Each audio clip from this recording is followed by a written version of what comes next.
یہ تم نے کیا کر دیا بیزی؟ 2 دن قبل دوران درس بیزی کی زبان سے بے سوچے سمجھے نکلنے والے الفاظ پاسیریا انٹرنیٹ جنگل کی آگ سے بھی زیادہ تیزی سے نکل چکے تھے۔ حالانکہ اس بات کو یقینی بنایا جاتا تھا کہ آتش کدے میں منقطع کسی بھی قسم کی نشست وغیرہ کی ویڈیو کوئی اپنے ذاتی فون سے نہ بنا سکے، مگر اللہ جانے کیسے اس بار یہ بے احتیاطی ہو گئی تھی، اور جس کا نتیجہ یہ ہوا کہ بیزی کو اب عوام الناس کی جانب سے سخت تنقید بلکہ دشنام تزاری کا سامنا تھا۔ اس نے تو معمول کے مطابق اپنا انسٹاگرام کھولا تھا، وہاں دیکھا تو ملغونہ کے خطاب کے ساتھ اس کے بیان کا وہی ٹکڑا جگہ جگہ بکھرا ہوا تھا جو نہیں ہونا چاہیے تھا۔ صرف اسی پر بات ختم نہیں ہو گئی تھی، بلکہ سوشل میڈیا پر موجود طرح طرح کے مولانا حضرات اور متفقین کرام بھی اس کے خلاف باقاعدہ پروگرام کر کر کے اس سے اس کے ان الفاظ کی وضاحت طلب کر رہے تھے کہ جن کی حساسیات کا صحیح طور پر ادراک اسے تھا ہی نہیں، مگر اپنے خلاف لوگوں کے جذبات سن سن کر اسے یقیناً اب ہو رہا تھا۔ یہ اس کی دنیا نہیں تھی، یہ اس کا کام نہیں تھا، اسے اس کی چاہت کے برخلاف زبردستی سونپا گیا تھا۔ تو ایسے میں شاید یہی ہونا تھا جو ہو رہا تھا۔ وہ تو ابھی اپنے ساتھ ہو جانے والے حادثے کے صدمے سے ہی باہر نہیں آ پائی تھی، اور اب یہ مصیبت۔ وہ آتش کو فون کر کے بے درار رو پڑی تھی۔ آتش چونکہ وہاں کونا کو مصروفیت میں گھرا ہوا تھا اور سوشل میڈیا کو وقت نہیں دے پا رہا تھا، سو اسے یہاں کی صورتحال کا اندازہ نہیں تھا، مگر جب بیزی کے کہنے پر اس سے ذرا توجہ دی تو یقیناً پہلی بار وہ بیزی پر ہر لحاظ ہر مصلحت کو بالائے طاق رکھ کر پوری طرح دھاڑا کہ وہ سہم گئی۔ اتنے عرصے میں نے تمہاری تربیت پر محنت کی، اس کا یہ نتیجہ دیا تم نے؟ وہ سخت برا فاختگی سے بولا۔ بیزی مزید شدت سے رونے لگی۔ میری برسا برس کی ریاضت، محنت، ساکھ سب خطرے میں ڈال دی ہے تمہاری زبان کی ذرا سی لرزش نے۔ اس کا تیش کسی طور پر کم ہونے کا نام نہیں لے رہا تھا۔ جب میں تمہیں سب کچھ لکھ کر دے گیا تھا تو پھر کیا ضرورت تھی تمہیں اپنی جانب سے کچھ بھی بولنے کی؟ لیکچرز تو لکھ کر دے گئے تھے، وہ اس بار ذرا چڑھ کر بولی، مگر ان سوالات کے جواب تو نہیں جو وہ اسٹوپڈ مجھ سے کرنے والے تھے۔ اب اس پر وہ کیا کہتا؟ سچ ہے کہ اپنے شاگرد کو تعلیم دی جا سکتی ہے، اس کی تربیت کی جا سکتی ہے، مگر اسے اپنا کلون نہیں بنایا جا سکتا۔ خیر کچھ دیر سوچ بچار کے بعد آتش گمبھیرتا سے آگے کا لاہے عمل بیان کرتے ہوئے بولا، اب ایسا ہے کہ کچھ دن تم لیکچر ہال سے دور رہو، پھر دیکھتے ہیں کیا کرنا ہے۔ شرر نے اس دن میری بہت مدد کی تھی، وہ رومال سے آنکھیں رگڑتی ہوئی بولی، تم چاہو تو اس سے کام لے سکتے ہو۔ میں کرتا ہوں کچھ۔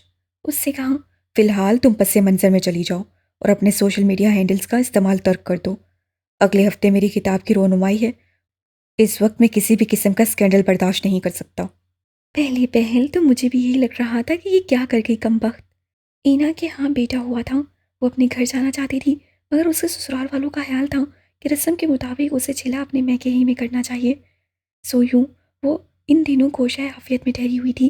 اس کا کمرہ تو ظاہر ہے کہ اوپر تھا، مگر اب جب کہ ایک خالی کمرہ نیچے بھی موجود تھا، سو اس کے آرام کے خیال سے شریفہ نے وہ کمرہ اس کے حساب سے تیار کروا دیا تھا۔ حالانکہ وہ متغرض سی، مگر شریفہ نے اپنی سی کر کے دم لیا، اور اس وقت ناحقاقت زدہ چہرے پر ممتا کا نور لیے بیٹھی اینا کے سامنے بڑے ٹھسے سے پرجوان بہت شاد سے لہجے میں گویا تھی، مگر اب محسوس ہو رہا ہے کہ جو ہوا اچھا ہی ہو گیا۔ دادی بیگم اس کی وجہ سے انتقال کر گئی۔ اینا خود ابھی موت کی دہلیز چھو کر آئی تھی، سو ماں کی بات پر ذرا ناگواری محسوس کرتے ہوئے بولی، اور آپ کہہ رہی ہیں کہ جو ہوا اچھا ہی ہوا؟ ارے چھوڑو، شریفہ نے گردن مارتے ہوئے کہا، ان کی ایسے ہی لکھی تھی۔ وقتی صدمہ اپنی جگہ پر وہ اب دوبارہ اپنی جون میں لوٹ چکی تھیں، اور بھانجے سے ملنے کے شوق میں کمرے کی جانب آنے والا مفتاح جو اتنے دنوں سے یہ سمجھ رہا تھا کہ حالات نے شاید شریفہ کا دل نرم کر دیا تھا، جہاں کی تہاں ٹھہریا۔ چلیں، ان کی ایسے ہی لکھی تھی، اینا کچھ حفیظ سے بولی، اور اس ذلت کا کیا جو اس کی اس حرکت کی وجہ سے ہم سب کی ہو رہی ہے؟ ہے؟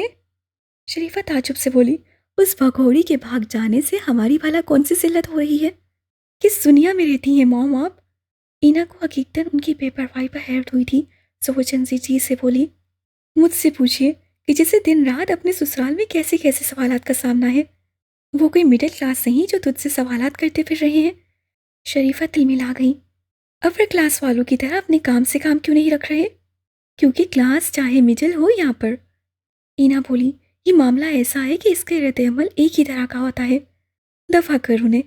ان کا مشورہ حاضر تھا. کسی کو جواب دینے کی ضرورت نہیں. آپ نے ٹھیک کہا. وہ تھکے تھکے سے لہجے میں بولی. مجھے کسی کو واقعی جواب دینے کی ضرورت نہیں، پر برہان کے آگے میں شرمندہ شرمندہ سا محسوس کرتی ہوں خود کو. کیوں؟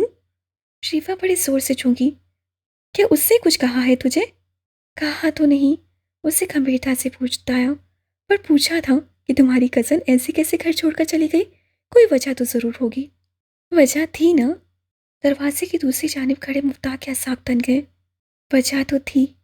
تو کہہ دیتی کہ مجھے کیا پتا کیا وجہ تھی. شریفہ پہلی بار ذرا پریشان سے ہو کر بولی کہ ظاہر ہے اپنے دماغ کا معاملہ تھا.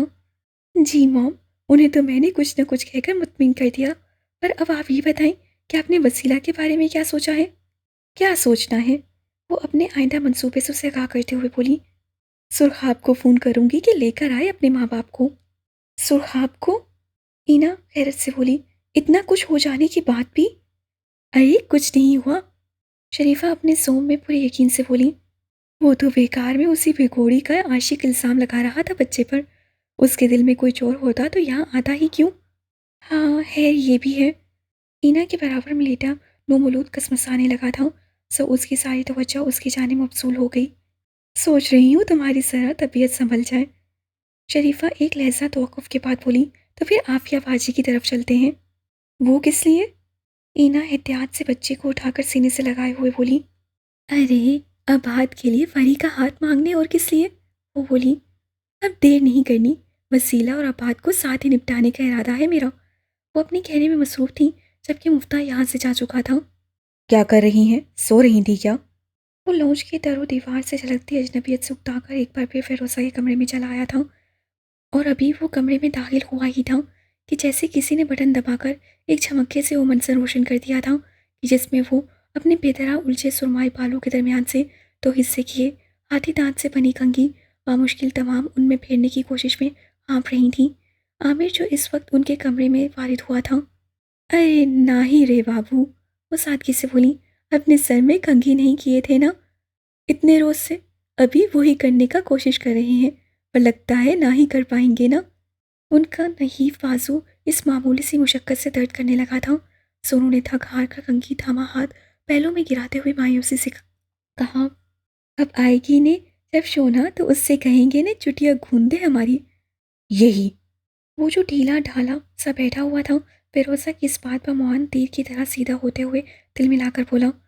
آپ کی یہی باتیں رینا کو سب کی نظروں میں ذلیل کروانے کا باعث بنتی ہیں. اے بابو، وہ حیران سے ہو کر بولی. ہم نے تو دلہن کا نام بھی نہ ہی لیا نے، پھر تم کاہے ہمرے سر ہو رہے ہو؟ سر اس لیے ہو رہا ہوں کہ بالوں میں کنگھی کروانے کے لیے آپ شونا باجی کا انتظار کیوں کر رہی ہیں؟ رینا سے کہیں، وہ آپ کا خیال نہیں رکھتی کیا؟ اس کے لہجے میں کچھ ایسی تیزی کنی تھی کہ فیروزہ بیچارگی محسوس کرتے ہوئے سختاً بولی.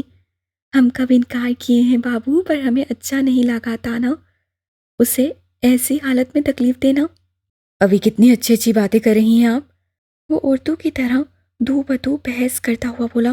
یہی باتیں عیسیٰ کے سامنے بھی کیا کریں نا آپ. اس سے تو بیٹھ کر آپ میری بیوی بیچاری کی شکایتیں لگاتی ہیں.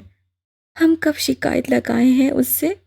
وہ ناحلق کے لہجے پر رنجیدہ حاضر ہو کر بولی. بس بس سب جانتا ہوں میں.